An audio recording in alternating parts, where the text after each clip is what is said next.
এমন কিছু অসাধারণ সুপার গ্যাজেট যেগুলো তোমার কাছে থাকলে তোমার রিয়াকশনে কিছুটা এরকম হবে।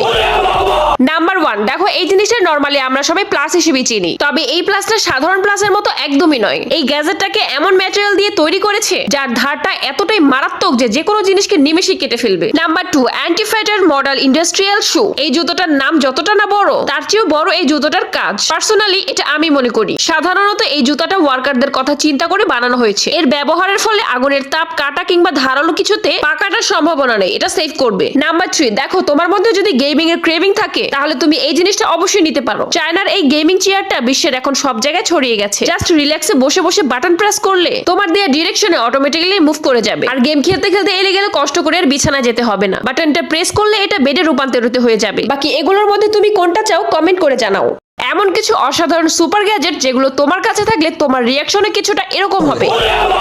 নাম্বার 1, দেখো এই জিনিসটা নরমালি আমরা সবাই প্লাস হিসেবে চিনি, তবে এই প্লাসটা সাধারণ প্লাসের মতো একদমই নয়। এই গ্যাজেটটাকে এমন ম্যাটেরিয়াল দিয়ে তৈরি করেছে যার ধারটা এতটাই মারাত্মক যে যেকোনো জিনিসকে নিমেষে কেটে ফেলবে। নাম্বার 2, অ্যান্টিফ্যাটার মডেল ইন্ডাস্ট্রিয়াল শু। এই জুতোটার নাম যতটা না বড়, তার চেয়েও বড় এই জুতোটার কাজ। পার্সোনালি এটা আমি মনে করি। সাধারণত এই জুতাটা ওয়ার্কারদের কথা চিন্তা করে বানানো হয়েছে। এর ব্যবহারের ফলে আগুনের তাপ, কাটা কিংবা ধারালো কিছুতে পা কাটার সম্ভাবনা নেই, এটা সেভ করবে। নাম্বার 3, দেখো তোমার মধ্যে যদি গেমিং এর ক্রেভিং থাকে তাহলে তুমি এই জিনিসটা অবশ্যই নিতে পারো। চায়নার এই গেমিং চেয়ারটা বিশ্বের এখন সব জায়গায় ছড়িয়ে গেছে। জাস্ট রিল্যাক্সে বসে বসে বাটন প্রেস করলে তোমার দেয়া ডিরেকশনে অটোমেটিক্যালি মুভ করে যাবে। আর গেম খেলতে খেলতে এলে গেলে কষ্ট করে আর বিছানায় যেতে হবে না। বাটনটা প্রেস করলে এটা বেডে রূপান্তরিত হয়ে যাবে। বাকি এগুলোর মধ্যে তুমি কোনটা চাও কমেন্ট করে জানাও।